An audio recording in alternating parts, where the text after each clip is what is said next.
हमारे चैनल को सब्सक्राइब करें और बेल आइकन दबाएं।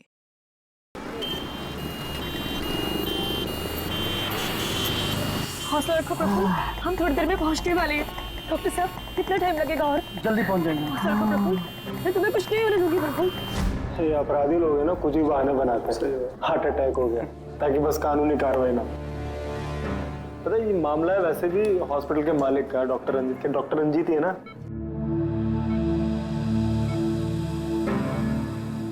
Don't worry Sushila ji, operation के बाद दोनों ब्लॉकेजेस निकल जाएंगे। रंजीत जी, सिगरेट मंगवाऊं आपके लिए? देखिए, आपको मुझे वादा करना पड़ेगा कि इस ऑपरेशन के बाद आप सिगरेट पीना बिल्कुल छोड़ देंगे। Very good. डॉक्टर साहब देखिए ना, इन्हें सांस नहीं आ रही है। प्रफुल्ल, मैं तुम्हें कुछ नहीं होने दूंगी, मैं हूं ना। हम बस थोड़ी देर में पहुंचने वाले हॉस्पिटल। प्रफुल्ल, सब कुछ ठीक हो जाएगा, मैं हूं ना। डॉक्टर साहब जल्दी करिए।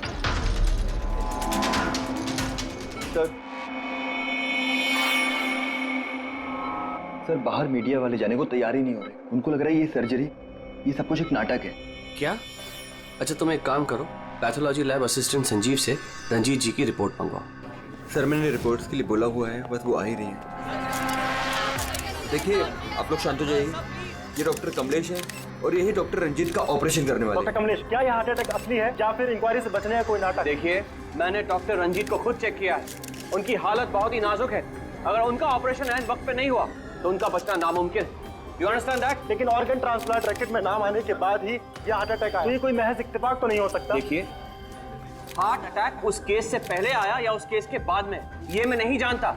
मैं बस इतना जानता हूँ कि यहाँ पे कोई नाटक, कोई ड्रामा नहीं चल रहा है। हम तो ये भी जानते हैं कि कई सालों से आप मिस्टर रंजीत के दोस्त भी हैं। आप लोग क्या कहने की कोशिश कर रहे हैं? हाँ, मिस्टर रंजीत और हम दोस्त हैं, करेक्ट। लेकिन मिस्टर रंजीत अगर किसी रैकेट में शामिल है या नहीं है तो उससे मेरा कोई लेना देना नहीं है। मैं बस इतना जानता हूँ कि यहाँ पर कोई नाटक नहीं चल रहा है, कोई ड्रामा नहीं चल रहा है। सर ये लीजिए।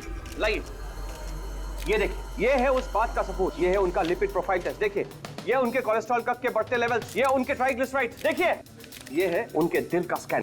ये देखिए, यहाँ पे साफ साफ दिख रहा है कि उनके जो दो मेन आर्टरीज है वो लगभग पूरी तरह से ब्लॉक हैं। उनका साफ होना बहुत जरूरी है। मैं बस वही करने की कोशिश कर रहा हूँ। कल सुबह उनका ऑपरेशन है और आप लोगों को जो भी सवाल पूछते हैं ना, उनके ऑपरेशन के बाद, उनके होश में आने के बाद उनसे पूछ ली। Thank you very much.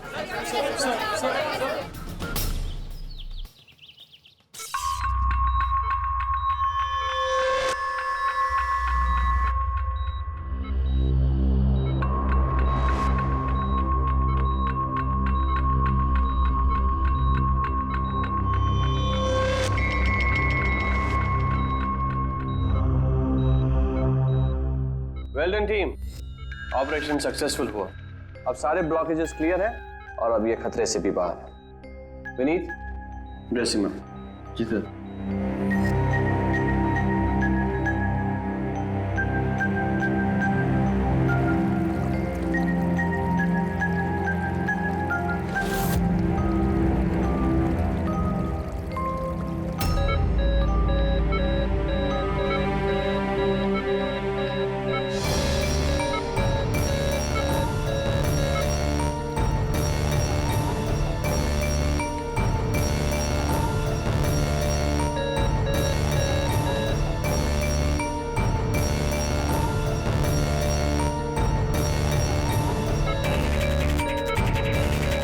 Sir इन्हें हार्ट अटैक आया है।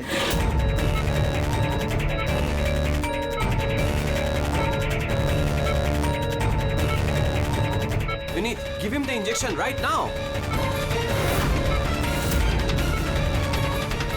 ऑक्सीजन चेक करो फास्ट।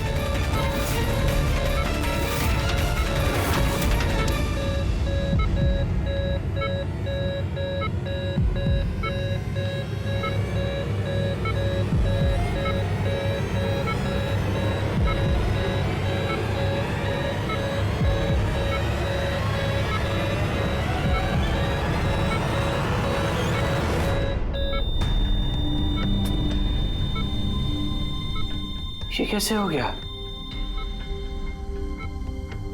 हम इन्हें बचा ना पाए।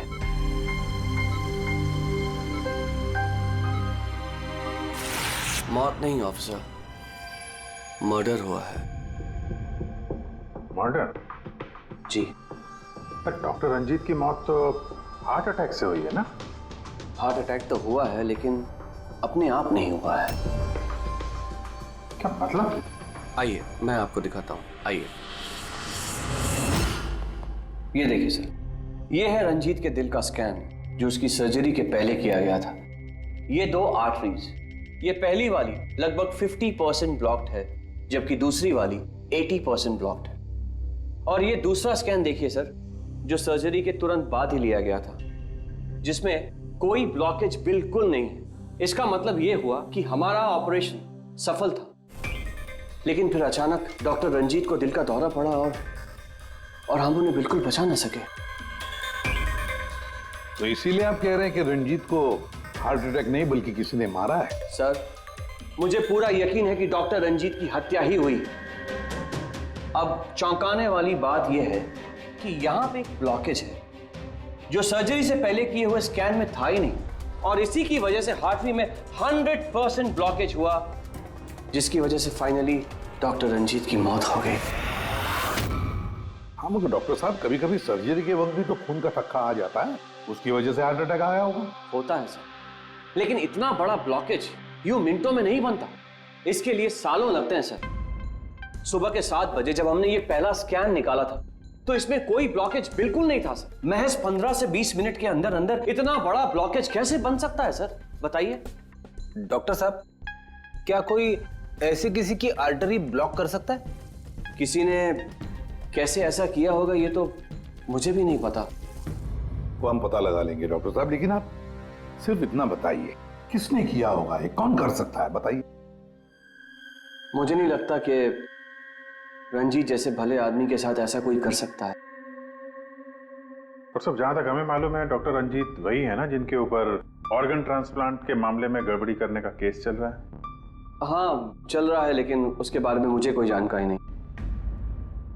चलो, thank you doctor. Abhijeet, body को फोरेंसिक लैब भेज दो और डॉक्टर साळुंखे को पूरी बात डिटेल में बता देना। Very interesting. I know. Boss, boss, doctor Kamlesh का शक एकदम सही था। रंजीत का खून ही हुआ है, उसकी आर्टरीज में ब्लॉकेज था नहीं, ब्लॉकेज करवाया गया। ब्लॉकेज करवाया गया मतलब? बहुत चौंकाने वाली बात है। क्या कुछ नई बात बताया आप? नई बात बताता हूँ, आइए।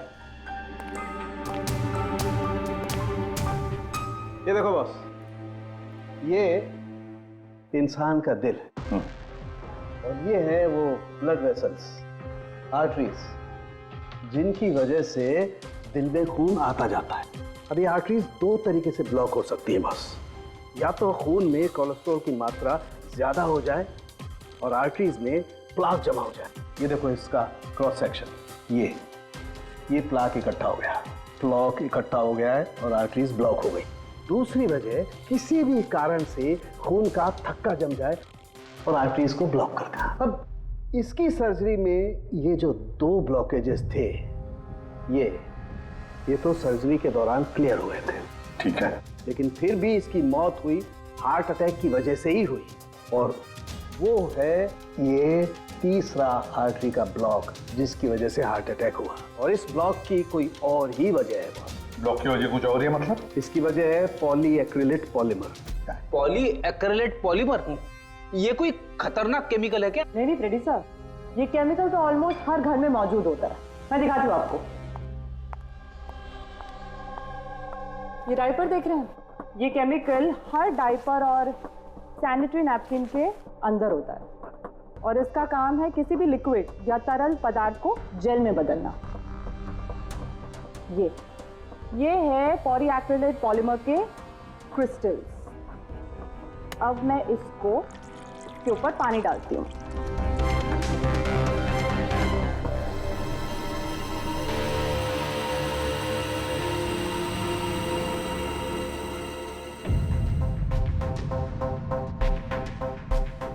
अरे ये तो जेल बन गया। तारिका जी, ये कोई जादू है क्या? जादू नहीं फ्रेडी, साइंस। बॉस, इस केमिकल को वाटर लॉक भी कहते हैं। ये अपने से कई 100 गुना ज्यादा पानी को या किसी भी लिक्विड को अपने अंदर सोख लेता है। अच्छा, तो इसीलिए ये डायपर्स और सैनिटरी नैपकिन्स में इस्तेमाल होता है। और सर, रंजीत के आर्टरी के ऑटोप्सी में यही केमिकल मिला है। बॉस, ये केमिकल अपने आप तो उसकी आर्टरी में पहुंचेगा नहीं। हाँ, सर्जरी के वक्त ही गया होगा। ये केमिकल पॉलीएक्रिलेट पॉलीमर, जिसकी वजह से उसका खून जेल में बदल गया और उसने आर्टरी को ब्लॉक कर दिया और उसकी मौत हो गई। मगर नहीं, ऐसे नहीं हो सकता है साळुंखे। सर्जरी के वक्त ये पॉलीएक्रिलेट पॉलीमर उसके शरीर में डाला नहीं गया। अगर वैसे होता तो उसी वक्त सर्जरी के वक्त उसका खून जेल में बदल जाता, ब्लॉकेज हो जाता और उसकी मौत हो जाती तुरंत। सर्जरी 2 घंटे तक चली और तो और सर्जरी कामयाब भी रही। 2 ब्लॉकेजेस थे, वो भी साफ हो गए, लेकिन ये तीसरा ब्लॉकेज बाद में आ गया। इसका मतलब है पॉलीएक्रिलेट पॉलीमर उसे बाद में दिया गया, सर्जरी के बाद में। और ये तो डॉक्टर कमलेश की टीम में से ही कोई दे सकता है। ऐसे किसी केमिकल का इस्तेमाल सर्जरी में तो नहीं होता सर। पता है हमें डॉक्टर साहब, ये पॉलीएक्रिलेट पॉलीमर सर्जरी में इस्तेमाल नहीं होता और इसीलिए हमें शक है कि किसी ने डॉक्टर रंजीत को जानबूझकर ये दिया है। और हमें शक है वो आप में से ही कोई एक है, आप में से ही कोई। ये आप क्या बोल रहे हैं सर? सर, ये हमारे बेस्ट डॉक्टर्स और नर्सेस की टीम है। यहाँ पे ये लोग कोई क्रिमिनल्स नहीं है सर। क्रिमिनल्स हमारे जैसे ही दिखते हैं, समझे आप? आसमान से नहीं टपकते। लेकिन सर, इस हॉस्पिटल से हमारा घर चलता है, हम हमारे मालिक को क्यों मारेंगे? और सर, डॉक्टर रंजीत से हमारी कोई दुश्मनी भी नहीं थी, तो उन्हें मारकर हमें क्या मिलेगा? डॉक्टर, आपने कहा कि ये केमिकल सर्जरी में नहीं इस्तेमाल किए जाते, लेकिन जो औजार, जो इंस्ट्रूमेंट्स सर्जरी में इस्तेमाल किए जाते हैं, वो कहीं ऐसा तो नहीं किसी ने इस केमिकल को उन औजारों पे ही लगा दिया हो? ऑपरेशन के वक्त आप लोगों ने कौन कौन से इंस्ट्रूमेंट यूज किए थे? सर, सबसे पहले हमने एनेस्थीसिया यानी कि बेहोशी का इंजेक्शन दिया। बस एक नीडल, एक सिरिंज और एक इंजेक्शन ही यूज किया है। दरअसल ये चीजें बिल्कुल वैक्यूम पैक होती हैं। इनको सिर्फ और सिर्फ ऑपरेशन के वक्त ही खोला जाता है। मैंने डॉक्टर कमलेश को सेट दिया था और मैंने पूरी तरह चेक किया था, वो वैक्यूम पैक था। और हाँ सर, हमने दवाइयाँ और खून चढ़ाने के लिए कुछ ट्यूब्स का भी इस्तेमाल किया, जैसे कि IV ट्यूब्स, कैथीटर एटसेट्रा। ये सारी चीजें हम देखना चाहते हैं। एक सर्जरी में इस्तेमाल हुई चीजें हम दोबारा इस्तेमाल नहीं करते, उसको जला के नष्ट कर देते हैं। और वो सारी चीजें कल ही हमने भिजवा दी थी और अब तो सब ये कहाँ पर है ये सारी चीजें? कहाँ डिस्ट्रॉय करते हैं आप लोग? सर, इंसिनरेटर रूम में। इंसिनरेटर रूम में? फ्रेडी, तारिका, जाओ जाकर देखो जल्दी।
इसे जल्दी से बाहर निकालो, हम लोग सीढ़ी से।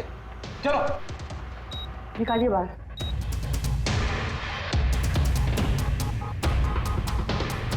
मैं इसे इमीडिएटली चेक करके आपको बताती हूँ। हाँ।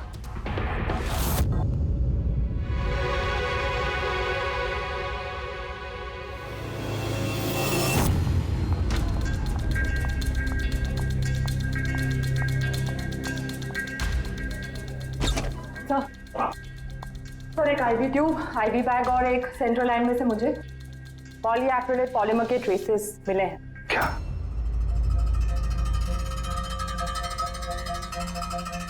क्यों डॉक्टर साहब? किसने डॉक्टर रंजीत को IV ट्यूब और IV बैग लगाई थी? डॉक्टर नीतू ने। जी सर, मैंने ही उनको सेंट्रल आईवी लाइन लगाई थी, पर मुझे नहीं पता कि उसमें वो केमिकल कैसे आया। आपको नहीं पता तो किसको पता है? उस ट्यूब में हमें केमिकल के ट्रेसेस मिले हैं, तो ट्यूब आपने लगाई थी। देखो डॉक्टर नीतू, क्यों किया तुमने ये? क्यों किया? सर आप प्लीज मेरा विश्वास कीजिए, मैंने ऐसा कुछ नहीं किया है। और मैं ऐसा क्यों करूँगी सर? सर मैं एक गोल्ड मेडलिस्ट स्टूडेंट हूँ, डॉक्टर बनना मेरा सपना था और ये मेरी पहली जॉब है। रंजीत सर को मार के मुझे क्या मिलेगा सर? एसीपी सर, मैं आपसे हाथ जोड़कर विनती करता हूँ कि प्लीज आप हम में से किसी पे शक मत कीजिए। हम में से ऐसा कोई नहीं कर सकता। आप खुद ही सोचिए, अगर हम में से किसी ने भी ऐसा किया होता तो हम खुद आपको यहाँ क्यों बुलाते? बस वो केमिकल आईवी ट्यूब और आईवी बैग में से मिला है, और वो डॉक्टर नीतू ने लगाया था। अगर डॉक्टर नीतू ने नहीं लगाया तो फिर और किसने लगाया? है कोई जवाब?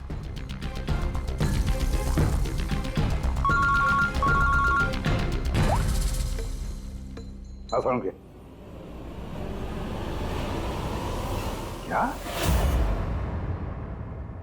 सांख्य, अभी अभी तक तो तू ये कह रहा था कि पॉलीएक्रिलिक पॉलीमर से कोई भी लिक्विड कुछ ही सेकंडों में जेल में कन्वर्ट होता है।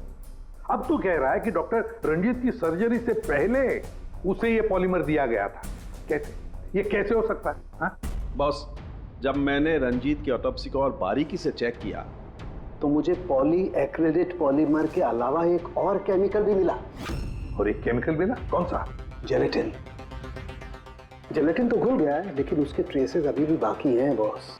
यार तू कहना क्या चाहता है? मुझे आश्चर्य इस बात का है कि जेलेटिन आखिर उसके खून में गया तो गया कैसे? जेलेटिन, ये कैप्सूल का खोल जेलेटिन का बना होता है जिसमें दवाई भरी जाती है, और ये कैप्सूल शरीर में तब तक नहीं घुलता है जब तक वो अपनी जरूरी जगह पर नहीं पहुंच जाए, क्योंकि इस जेलेटिन को घुलने में थोड़ा वक्त लगता है। ये जेलेटिन का कैप्सूल ये हमने पानी में डाला, अब इसे घुलने में थोड़ा वक्त लगेगा। तो मतलब साळुंखे, तेरे कहने का मतलब है कि जिसने भी ये किया है उसने पॉलीएक्रिलेट पॉलीमर रंजीत के शरीर में इस कैप्सूल के जरिए डाल दिया। नहीं बॉस, कैप्सूल के जरिए नहीं, बल्कि उसने ये पॉलीएक्रिलेट पॉलीमर के छोटे छोटे क्रिस्टल्स को जेलेटिन में कोट कर दिया।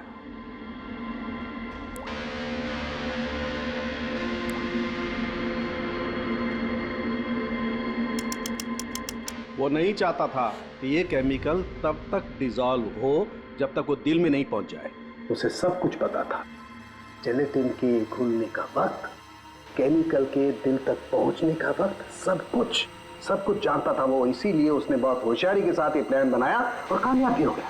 इसीलिए आपको लग रहा है कि ये काम ऑपरेशन थिएटर में नहीं हुआ है? हाँ सर, तो हमारे कैलकुलेशन के हिसाब से ये केमिकल सुबह 4 से 5 बजे के बीच रंजीत के आईवी ट्यूब या सेंट्रल लाइन में डाला गया था, जबकि ऑपरेशन हुआ 7 बजे। फिर पता लगाते हैं सुबह 4 और 5 बजे के बीच कौन गया था डॉक्टर रंजीत के रूम में। सर उस वक्त मैं घर पे था। और आपकी टीम? सर सुबह 6 बजे से पहले हम में से कोई हॉस्पिटल नहीं आया, और सुबह 6:30 बजे मेरी टीम सर्जरी के लिए रंजीत के वार्ड में गई। वैसे रंजीत ऑर्गन ट्रांसप्लांट के रैकेट में फंसा था, तो जाहिर सी बात है कि उसके कुछ दुश्मन भी होंगे। तो ये सारा मामला इलीगल ऑर्गन ट्रांसप्लांट का ही है? हाँ? सर मुझे इसके बारे में तो ज़्यादा जानकारी नहीं है, लेकिन लोगों ने कंप्लेन की है कि रंजीत ऑर्गन ट्रांसप्लांट की लिस्ट में धांधली किया करता था। सर कैसी लिस्ट? जब भी किसी मरीज को अपने शरीर का अंग बदलना होता, उसे ज़रूरत होती एक ऐसे डोनर की जिससे वो अंग लिया जा सके। कई बार ऐसे मरीज महीनों, यहाँ तक कि सालों साल भी डोनर का इंतज़ार करते हैं। ऐसे मरीजों की एक लिस्ट होती है, और जैसे ही डोनर मिल जाता है उस लिस्ट के हिसाब से पहले और बाद में उन्हें वो अंग दे दिया जाता है। लेकिन लोगों की ये कंप्लेन रही है कि डॉक्टर रंजीत ज़रूरतमंद मरीजों को वो अंग न देकर अमीर और पैसे वाले मरीजों को भारी कीमत पर वो अंग बेच दिया करता था। लेकिन इससे पहले कि इस केस का कोई भी निष्कर्ष निकल था, किसी ने डॉक्टर रंजीत को ही मार दिया। हॉस्पिटल में कल सुबह 4 और 5 बजे के बीच जितने भी लोग मौजूद थे उन सब से पूछताछ करते हैं। ऑपरेशन के पहले पूरे वक्त में उनके साथ थी। सर भाभी जी को कहीं जाना पड़ता था तो मैं और धर्म वहीं पे होते थे। रात को कौन था वहां पे? सर 12 बजे तक तो हम लोग भी थे, उसके बाद हम लोग चले गए थे। तो मैम रात को आप थी वहां पे? जी 4 से 5 बजे के बीच भी? जी हाँ, 4 और 5 के बीच में वही थी। इससे आप साबित क्या करना चाहते? मैंने मेरे पति को मारा है, मैं पत्नी हूँ उनकी। ऐसे समय में मैं उनके पास नहीं रहती तो कहाँ रहती? देखिए मैम, 4 से 5 बजे के बीच मिस्टर रंजीत की आईवी में वो केमिकल डाला गया, और अगर उस वक्त आप थी वहां पर तो जाहिर सी बात है कि आप ही ने किया। ये क्या कह रहे हैं आप? देखिए मेरे पति जैसे भी थे, वो उन पे कोई भी इल्जाम था, वो एक अच्छे पति थे, मेरे सब कुछ थे, और उन्हें मारने के लिए मेरे पास कोई वजह नहीं थी। देखिए, अगर आपने नहीं किया है तो जिसने भी ये किया है या जो भी 4 से 5 बजे के बीच वहां पर आया था, आपने उसे देखा तो होगा ही। मैंने घड़ी तो नहीं देखी थी, लेकिन लगभग उसी वक्त वार्ड में एक डॉक्टर आया था। मैं उनका चेहरा नहीं देख पाई क्योंकि चेहरे पर मास्क था। क्या हुआ डॉक्टर? सब ठीक है ना? इनका सीआरपी रिपोर्ट नॉर्मल है। डॉक्टर आप कुछ बोल क्यों नहीं रहे? कोई चिंता वाली बात तो नहीं है ना? डॉक्टर डॉक्टर ये 4 से 5 बजे के बीच मिस्टर रंजीत को जो आईवी बैग लगा हुआ था वो किसने लगाया था? सर मैंने रात को 12 बजे लगाया था, वो सुबह तक चल रहा था। सर हो सकता है आईवी बैग्स बदल दिए गए हो। ये आईवी बैग्स आप लोग रखते कहाँ हैं और कौन कौन जा सकता है वहां पर? सर स्टोर रूम में रखते हैं और वहां पर सभी लोग आ जा सकते हैं। उस वक्त हॉस्पिटल में कितने लोग थे? सर बहुत सारे लोग थे, लेकिन रंजीत सर को जिस वार्ड में रखा गया था वो स्पेशल वार्ड था और वहां पर कोई आ नहीं सकता था। वो सिर्फ उसी मंजिल के लोग वहां पे जा सकते थे, जैसे कि पैथोलॉजी स्टाफ, नर्स, डॉक्टर्स और मरीज और उनके रिश्तेदार। और डॉक्टर तेज, आप ड्यूटी पर थे वहाँ? जी हाँ, लेकिन सर सुबह 4 और 5 बजे के बीच में मैं मिस्टर रंजीत के रूम में गया ही नहीं था सर। ना ही मैंने कोई सर्जरी वाला मास्क लगा रखा था। अगर आप मास्क पहनकर वहां नहीं गए थे तो फिर वो कौन है जो मास्क पहनकर डॉक्टर के भेस में वहां गया और रंजीत की हत्या की? सर ये जैसे कह रही हैं कि हॉस्पिटल स्टाफ के अलावा मरीज और उनके साथ आए हुए लोग भी थे, कहीं उनमें से तो कोई एक नहीं? चलो देखते हैं। आइए डॉक्टर साहब।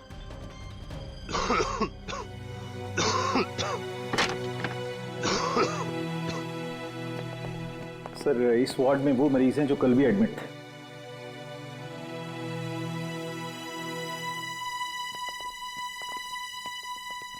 हम इनसे कुछ सवाल पूछ सकते हैं?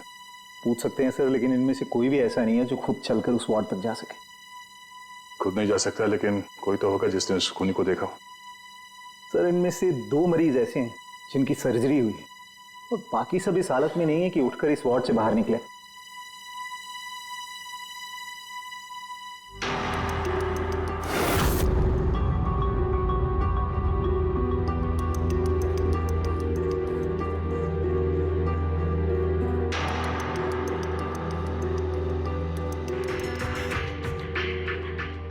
बस इतने ही मरीज हैं, इनके अलावा कोई और? मतलब कोई ऐसा जो कल यहाँ पर था मगर अभी नहीं है? हाँ सर, एक आदमी था जो मिस्टर रंजीत की सर्जरी से एक रात पहले आया। उसे सीने में दर्द की प्रॉब्लम थी। हम लोगों ने सारे टेस्ट किए, लेकिन सारी रिपोर्ट नॉर्मल आई सर। हौसला रखो प्रफुल्ल, सब कुछ ठीक हो जाएगा। मर गया डॉक्टर साहब अभी आते ही होंगे। बुलाओ डॉक्टर। हौसला रखो ना, हौसला रखो। डॉक्टर साहब देखिए ना, इतना दर्द हो रहा है। डॉक्टर मैं चेक कर लेता हूँ। बहुत दर्द है डॉक्टर। देखिए ईसीजी, एंजियोग्राम सब नॉर्मल है। मुझे नहीं लगता इन्हें कोई हार्ट की प्रॉब्लम है। मुझे लगता है इन्हें गैस की प्रॉब्लम है। मैं कुछ दवाइयाँ लिख देता हूँ, आप इन्हें घर ले जा सकते हैं। घर? नहीं डॉक्टर साहब, मैं कोई रिस्क नहीं लेना चाहती। आप कम से कम रात भर तो इन्हें यहाँ रहने दीजिए ना। देखिए मुझे नहीं लगता इसकी जरूरत है, लेकिन अगर आप फिर भी कहती हैं, नर्स इन्हें एडमिट कर दीजिए। Don't worry, he will be okay. ये प्रफुल्ल हॉस्पिटल से डिस्चार्ज कब हुआ? सर यही कोई 9:30-10 बजे। 9:30-10 बजे? पंकज, इस प्रफुल्ल के बारे में पता करो और यहाँ हॉस्पिटल में उसने जो एड्रेस और नंबर दिया है उसे क्रॉस चेक करो।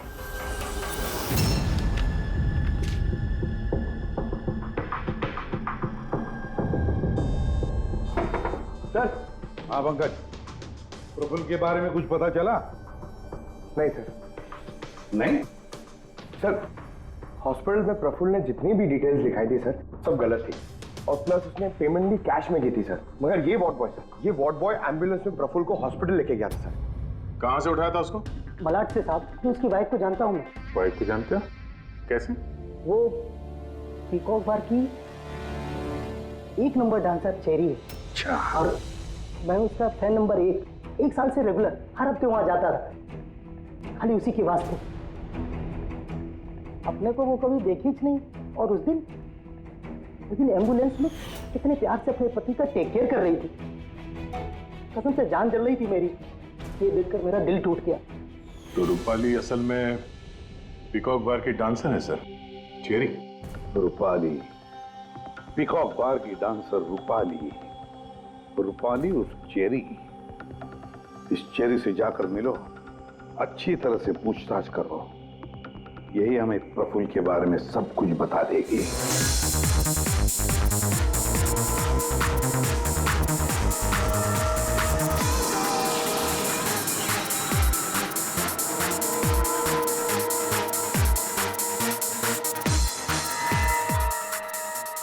ये कहाँ जा रही है साहब?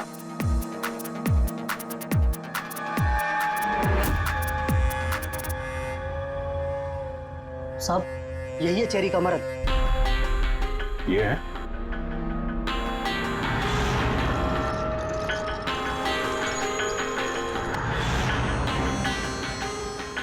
दो दिन पहले इसको हार्ट अटैक आया था। अच्छा, बैठ कर रोमांस कर रहा है।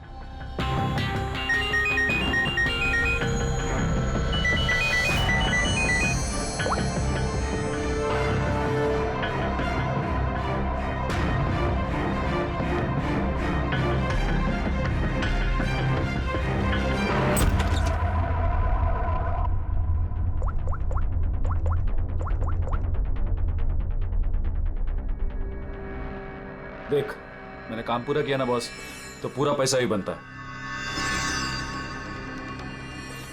सुन सुन सुन सुन, तूने कहा उसको मार डाल, मैंने मार दिया। अभी कैसे किया, क्या किया, ये सब में घुसने का नहीं है।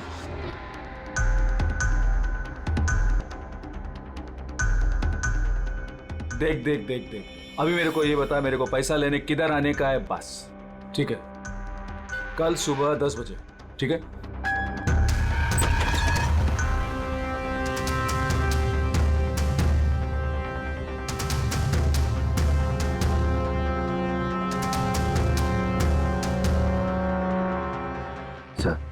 इसने मान लिया कि खून इसी ने किया है सर। अपने बॉस से फोन पे बात कर रहा था कुछ पैसे की लेन देन के लिए, और कल सुबह उससे मिलने वाला है सर। अभी पकड़ लिया सर? नहीं, अभी नहीं। ये अपने बॉस से मिलेगा और हम लोग भी मिल लेंगे इसके बॉस से।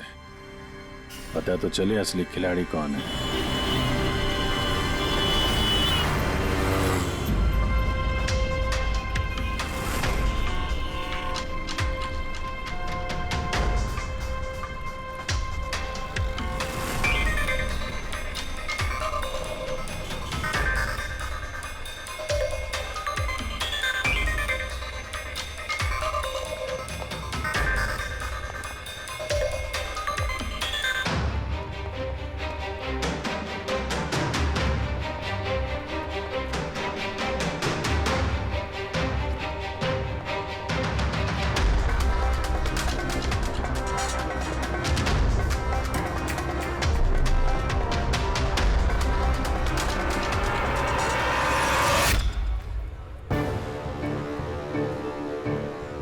ये करने क्या आया है यहाँ पे?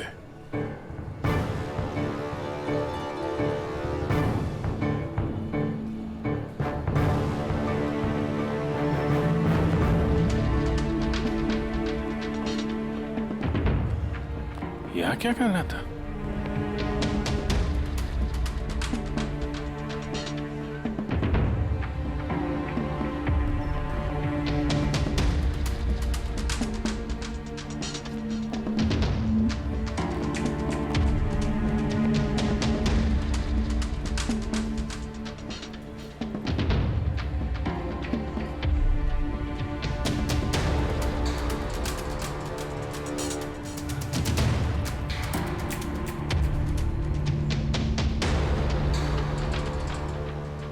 आया था तो खाली हाथ अभी बैग लेके जा रहा है। ये बॉस तो बहुत चालाक निकला है। इसको पकड़ते हैं। कौन हो तुम? अरे वो सब छोड़ो, पहले ये बैग इसे खोल के दिखाओ, क्या है इसमें? अरे सामान है मेरा, और क्या करने का आप लोगों को? कौन है आप लोग? CID। CID? ये बता कि रंजीत को क्यों मारा तूने? हैं? किसके कहने पे मारा? सर मेरा रंजीत को कौन सा रंजीत सर? कौन सा रंजीत?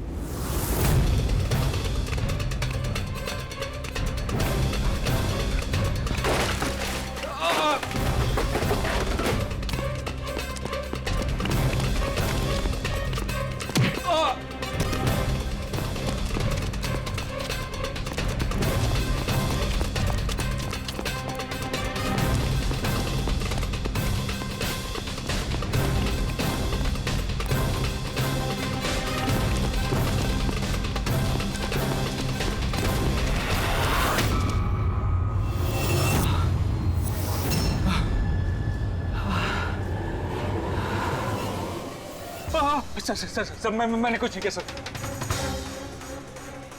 मैंने कुछ नहीं किया सर। नहीं, फोन पे तो अपना गुनाह कबूल कर चुके हो, अब जरा हमें भी बता दो। सर मैंने कोई गुनाह नहीं किया सर फोन पे सर झूठ बोला था सर, मैंने फोन पे सच बोल रहा हूँ सर। पहले झूठ बोल रहे थे कि अब झूठ बोल रहे हो? सर अभी मैं बिल्कुल सच बोल रहा हूँ आपके सामने सर मैंने कुछ नहीं किया सर, कुछ नहीं किया सर। तो वो झूठा हार्ट अटैक का बहाना करके हॉस्पिटल में भर्ती क्यों हुआ था? सर मैं उधर जमा जरूर हुआ था सर, उसको मारने के लिए जमा हुआ था सर, लेकिन सर वो मेरे मारने से पहले ही मर गया सर। मर गया? हमें अच्छी तरीके से पता है कि रंजीत के खून में वो जिलेटिन कोटेड केमिकल तुमने मिलाया था, पॉलीएक्रिलेट पॉलीमर। क्या साहब, क्या बोला साहब? कौन सर क्या बोल रहा हूँ सर इतनी बड़ा नाम अगर याद कर पाता सर तो मैं डॉक्टर नहीं बनाता सर मैं ना सर 8वीं फेल हूँ सर, 8वीं फेल सर ये किलोमीटर पॉली क्या बोल रहे साहब, मेरे को नहीं मालूम है सर मैं उधर था, मौका मिलते ही मैं उसका गला बिला दबा के चाकू भी के अंदर करके उसको, लेकिन सर मौका ही नहीं मिला सर मौका ही नहीं मिला। वो भर्ती हो गया सर उधर, किधर जो चीर फाड़ के वो सर ऑपरेशन होता है ना कंपनी में सर, वो उधर भर्ती हो गया सर तो सुबह न्यूज आया सर, वो निकल लिया सर सच बोल रहा हूँ सर नहीं तो मेरी चेहरे से पूछ लो सर। अच्छा, तो फिर ये इतने सारे पैसे और वो फोन कॉल? सर मेरे को एक आदमी ने फोन करके कहा वो मेरे को पैसा देगा, आधा काम होने से पहले पैसा देगा और आधा काम होने के बाद सर लेकिन वो मेरे मारने से पहले ही सर खुद ही मर गया सर वो, तो मेरे को लगा सर काय को अपना नुकसान करूं मैं सर, मैंने पार्टी को झूठ बोला सर। झूठ? हाँ, हॉस्पिटल में 4 से 5 बजे के बीच रंजीत के कमरे में तुम ही गए थे ना डॉक्टर के भेस में? सर गया था सर पूरी रात लोगों का आना जाना चालू था सर उधर, सुबह 4-5 बजे सर थोड़ा शांति माहौल हुआ सर, तो मैं डॉक्टर का वो इधर लगाते सर मास्क और कोट बीट पहन के सर गया सर, मैं जैसे ही इसको मारने वाला था ना उधर आंटी चक गई सर। क्या बात है डॉक्टर? मेरे को असली का डॉक्टर समझे, मेरे से सवाल जवाब करने लगा, मैं डर गया सर, मैं क्या जवाब देता सर उसको, तो मैं वहां से भाग गया, सच बोल रहा हूँ सर मैं भाग गया वहां से। वो कॉन्ट्रैक्ट किसने दिया था तुझे? सर मेरे को उसका नाम पता नहीं मालूम है सर कोई क्या सर प्राइवेट नंबर कुछ सर ऐसा किसी से फोन करता है सर, वो पहले भी उसने यही ऐसे ही पैसा दिया था सर, और ये वाला भी सर ऐसे ही जो सर सच बोल रहा हूँ सर सच बोल रहा हूँ सर आप लोगों ने मुझे यहाँ पे क्यों बुलाया सर? प्रफुल्ल को जानते हो? प्रफुल्ल? कौन प्रफुल्ल? प्रफुल्ल? अरे हाँ, तुम तो उसे जानते नहीं, तुमने उसे कभी देखा भी नहीं, तुमने तो सिर्फ उसके साथ फोन पर ही बात की। आप लोग क्या करें, मुझे कुछ समझ में नहीं आ रहा है सर। कोई बात नहीं, हम याद दिलाते हैं।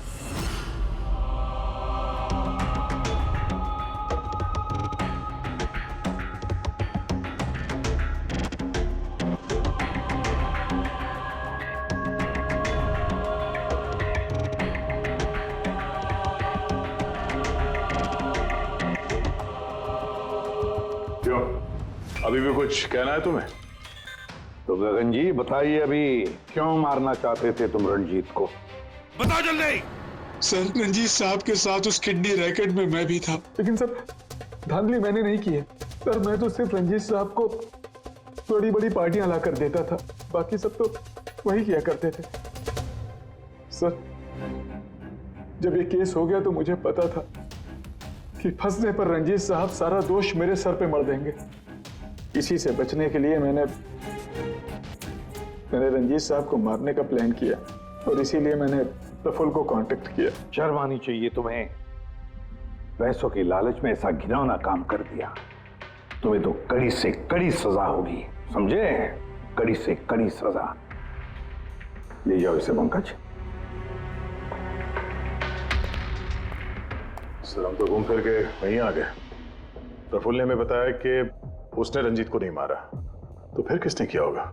ये प्रफुल्ल जरूर हमसे कुछ छुपा रहा है। कुछ तो छुपा रहा है ये प्रफुल्ल। तुम्हारी नजर हर वक्त उस कमरे पर थी, तो कुछ याद है कि उस रात उस कमरे में कौन गया था? या फिर सुबह 4 से 5 बजे के बीच उस कमरे में कौन गया था? साहब, उस रात रंजीत साहब के कमरे में बहुत सारे लोगों का आना जाना लगा था और मैं तो इस मौके का इंतजार कर रहा था कि कोई ना हो और मैं अपना काम। सब 4-5 बजे के बीच स्टाफ के सारे लोग चले गए।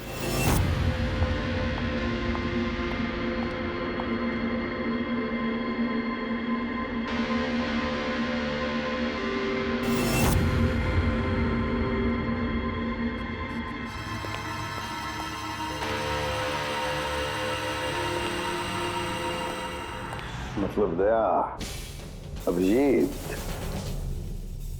खूनी वही है।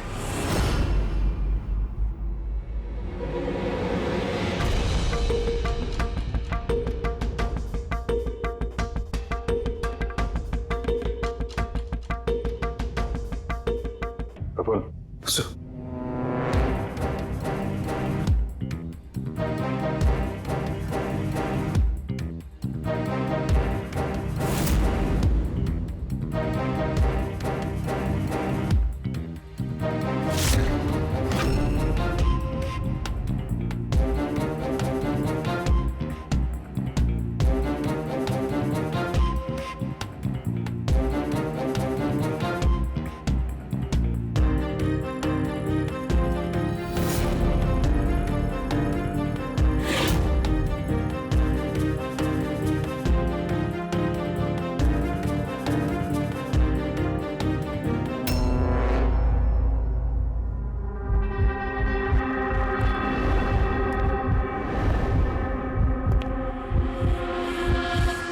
Pathology lab assistant Sanjeev.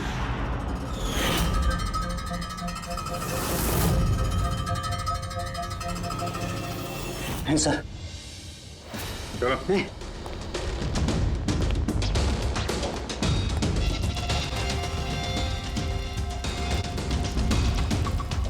बताओ सब कुछ, सच सच बताओ जल्दी। हाँ सर, ये सब कुछ मैंने ही किया है।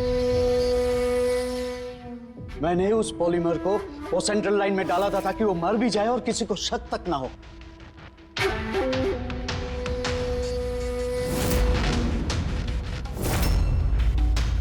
मैं तो चाहता था सर कि वो ऑपरेशन के दौरान ही मर जाए, लेकिन वो बाद में मरा है? तो क्यों मारा तुमने डॉक्टर रंजीत को? ऐसी क्या दुश्मनी थी तुम्हारी डॉक्टर रंजीत के साथ? उसने मेरी जिंदगी मुझसे छीन ली थी सर। उसने मेरी बेटी को मार डाला था सर। बेटी को मार डाला था। क्या बकवास कर रहे हो? रंजीत कभी किसी का खून नहीं कर सकते। ऐसा मुझे भी लगा था। मैंने 15 साल इस अस्पताल में ईमानदारी से सेवा की और अचानक एक दिन मुझे पता चलता है कि मेरी बेटी का बॉडी ऑर्गन फेल हो गया है। उसकी जिंदगी के लिए नया बॉडी ऑर्गन का मिलना बहुत जरूरी था सर, और वो मिला भी। एक डोनर मिला सर, और कुछ ही दिनों में उससे नया बॉडी ऑर्गन डालने वाले थे। उसे नई जिंदगी मिलने वाली थी सर, नई जिंदगी। मैं खुशी से पागल था सर, खुशी से पागल हो गया था। सारी तैयारियां हो चुकी थी इसी अस्पताल में सर। ऑपरेशन भी होने वाला था, लेकिन मुझसे और इंतजार करने को कहा गया। वो नन्ही सी जानती कब तक इंतजार करती सर? वो तो चली गई, मुझे छोड़ के चली गई सर। फिर मैंने एक दिन ऑफिस में उसका केस पेपर देखा सर।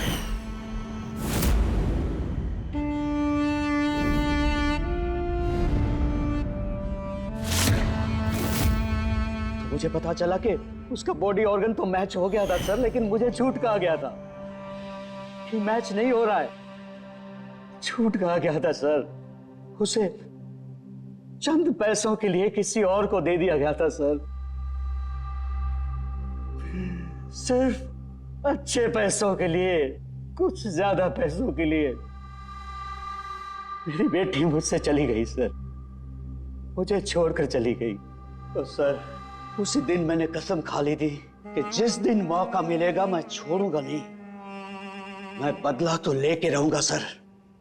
कसम खाई थी मैंने। क्या फायदा हुआ? क्या तुम्हारी बेटी तुम्हें वापस मिल गई? बदले की आग में तुमने एक जान ले ली और खुद बन गए सजा के हकदार। कानून तुम्हें माफ नहीं करेगा, तुम्हें कड़ी से कड़ी सजा होगी।